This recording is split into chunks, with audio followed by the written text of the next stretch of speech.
If you've done any prevailing wage work, you know that it is overwhelming.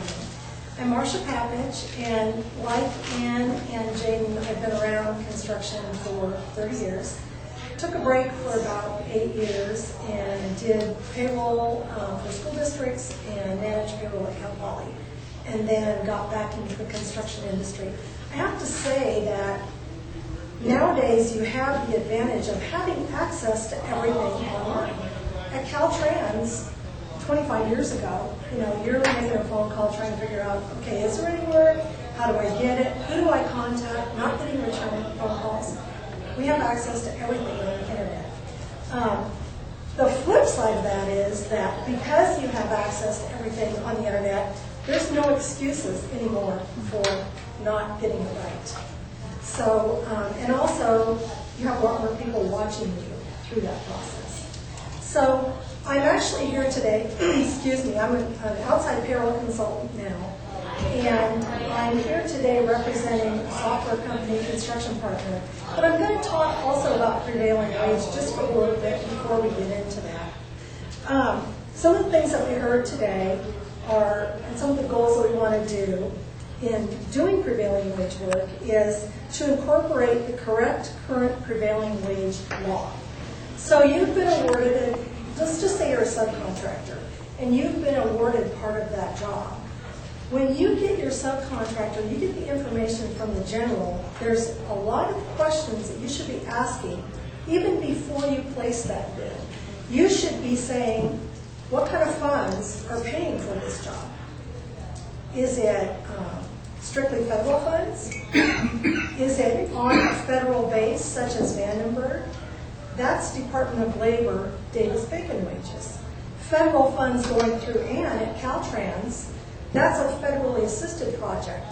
You may get a bid package that has the Department of Labor Davis-Bacon wage in it, but it will also stipulate, now they're pretty good in most of their contracts about saying, it's the higher of the two wages, the Department of Industrial Relation wages or the Davis-Bacon wages. So you need to be looking at the crafts that apply to the work that you're doing and making sure that you're finding the higher of those two wages and paying the correct wages. Okay? And then there's another thing that President Obama has put into play with all this, and that's the ARRA money, American Recovery something like that. Thank you. And that's another set of rules where the Department of Labor is looking to the state agency for their compliance. And so you're not only reporting to the state, but there are reports that you need to do on the federal level for those projects as well. So there's just a ton of information that you can get in a web maze that you cannot get yourself out of for days trying to research all this stuff. So utilize the contacts that you have, such as Ann, Bradford at Cal Poly, if you're bidding on something there. They're a phone call away.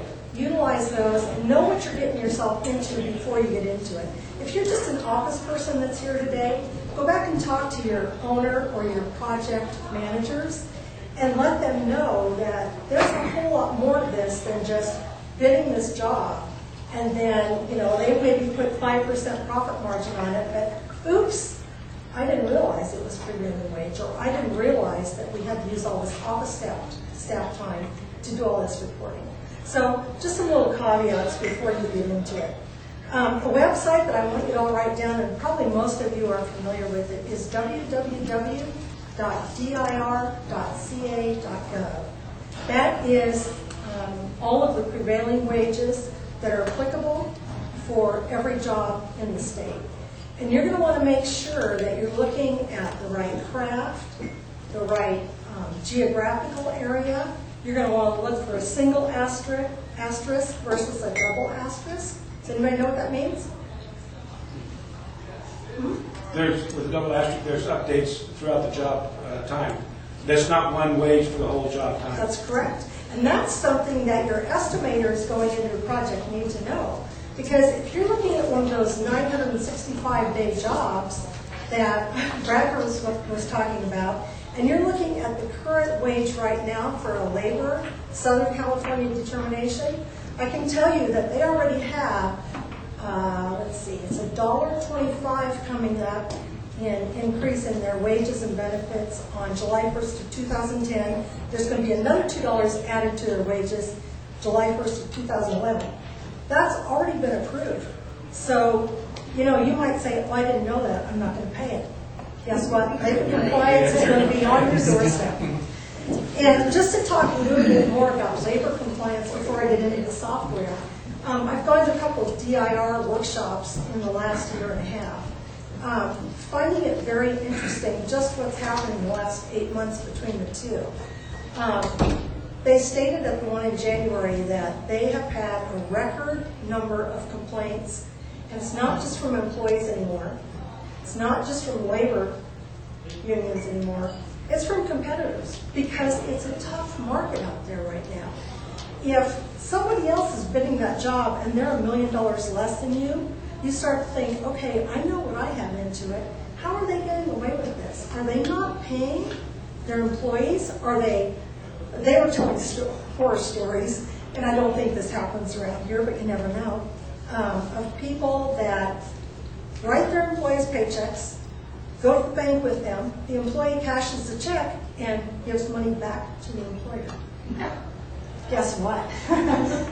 Finally, the employees figured it out and said, I don't think this is right.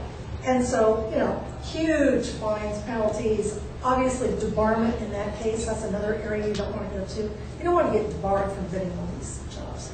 So just know what you're getting yourself into before you get there, and it'll make your life a lot easier.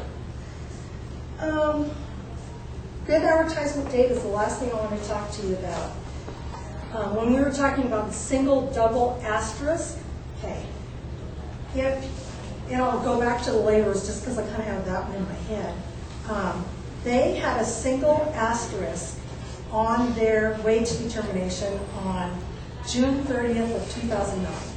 So if you have a job in progress right now and you're paying wages, that, because it's a single asterisk, you don't ever have to increase the pay to your laborers on that job, okay? But right now, if you look at a laborer and you're bidding a job, there's a double asterisk. So you need to, and this is for any jobs that were bid after September 1st of 2009. I'm going to have to get a drink of water in a minute.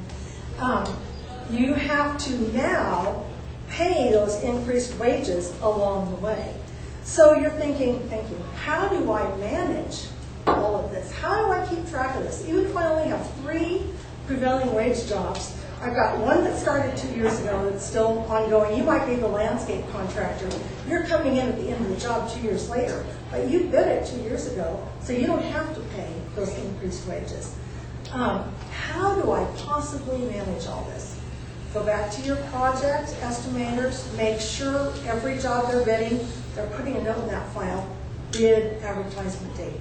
That's when it's advertised in Leslie's Builders Exchange Bulletin, when it's on the websites for Caltrans, CalPoly. Make a little note, pencil note somewhere, because somebody in your office should be asking you what was the bid advertisement date. Because you might not get your subcontract for a while. Once you get that, if someone in your office goes out, looks at the current determination, you're paying too much. You've lost some of your profit.